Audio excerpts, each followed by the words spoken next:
The sun was shining on the sea, shining with all his might. He did his very best to make the billows smooth and bright, and this was odd because it was the middle of the night. The moon was shining sulkily because she thought the sun had got no business to be there after the day was done.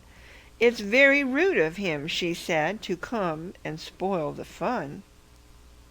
The sea was wet as wet could be. The sands were dry as dry. You could not see a cloud because no cloud was in the sky. No birds were flying overhead. There were no birds to fly. The Walrus and the Carpenter were walking close at hand. They wept like anything to see such quantities of sand. If this were only cleared away, they said, it would be grand. If 7 maids with 7 mops swept it for half a year, do you suppose, the Walrus said, that they could get it clear? "I doubt it," said the Carpenter, and shed a bitter tear. "O oysters, come and walk with us," the Walrus did beseech. "A pleasant walk, a pleasant talk, along the briny beach. We cannot do with more than 4 to give a hand to each."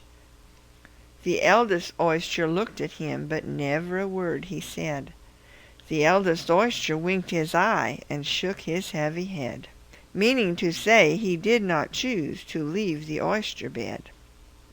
Out 4 young oysters hurried up, all eager for the treat. Their coats were brushed, their faces washed, their shoes were clean and neat. And this was odd, because you know they hadn't any feet.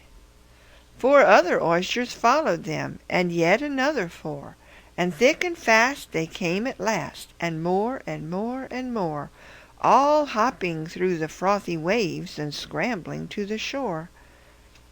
The Walrus and the Carpenter walked on a mile or so, and then they rested on a rock conveniently low, and all the little oysters stood and waited in a row.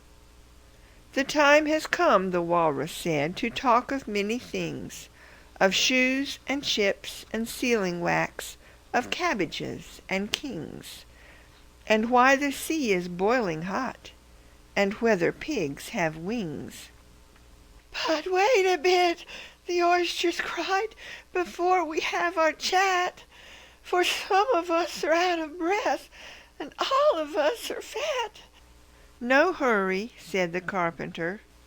They thanked him much for that. "A loaf of bread," the Walrus said, "is what we chiefly need.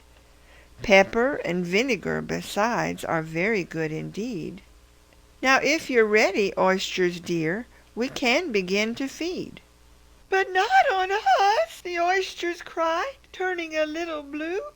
"After such kindness, that would be a dismal thing to do." "The night is fine," the Walrus said. "Do you admire the view? It was so kind of you to come, and you are very nice."